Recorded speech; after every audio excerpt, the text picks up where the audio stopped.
I'm Alya Jasmine. I came to St Andrews in 2017. At the time, I was 15 years old, so I was quite young, one of the youngest in the group. And I did my A levels. I started with math further, math, chemistry, and physics, and then I dropped further math. So at the end, I just did math, chemistry, and physics. Yeah, and I graduated in 2019. And honestly, 2 years that I spent in Cambridge with St Andrews was, I think, the most defining years of my life, because at the time I was really young and I was away from family. I had no one, but the community that I found at St Andrews was very, very supportive, and I realized that everyone was on the same boat. So the experience that we were going through at the time felt unique to us. So it was really easy to connect with other people, especially as we were living in the halls and we get to spend every day together with friends. It was amazing, and the food was incredible. You can't relate with the food now, but it was incredible during my time. I finished in 2019, and then unfortunately I didn't get the grades that I initially expected, but I still somehow managed to get into Leeds University to do physics, which was my first choice. I spent 3 years in Leeds. It was the most incredible years of my life. I'm sure a lot of the other alumni from St Andrews will relate as well, because I know a few people who also went to St Andrews that graduated from Leeds, like Anastasia, for example. She was also in my year.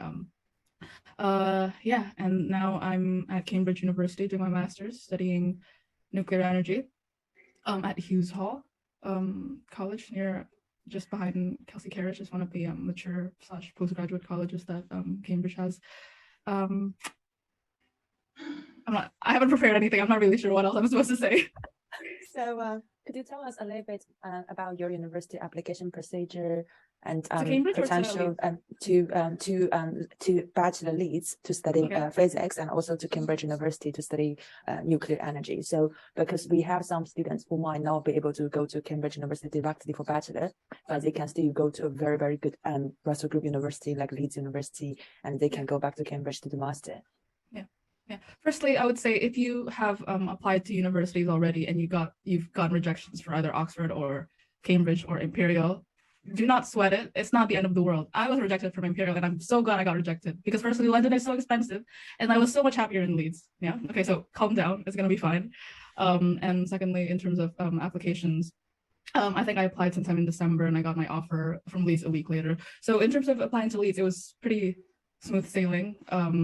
There was no interview process, and the grade requirements were not ridiculously high, like top 5 universities like Oxbridge or Imperial.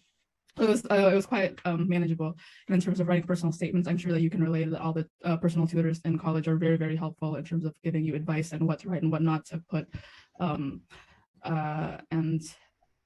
in terms of interview prep as well, I had got an interview from Imperial a few years back, and even though I thought I nailed it with the help of the tutors from St Andrews, I unfortunately got rejected. Not their fault. It was completely, I don't know what happened, but I felt like the support, the student support that St Andrews had to offer was excellent, and I can only thank you for that. And in terms of applying to Cambridge, I think my case is slightly different to other people's, because Cambridge wasn't initially my first choice.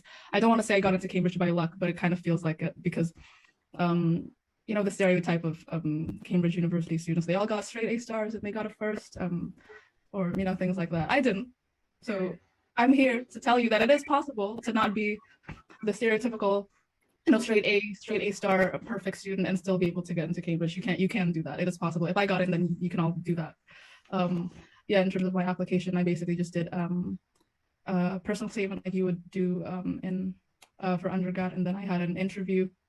I think the key to nailing an interview is to not over-prepare, because if you over-prepare yourself, then you're preparing yourself to be able to answer a very specific set of questions, and then once obviously the interviewer is not going to ask you the exact same questions that you've been preparing for.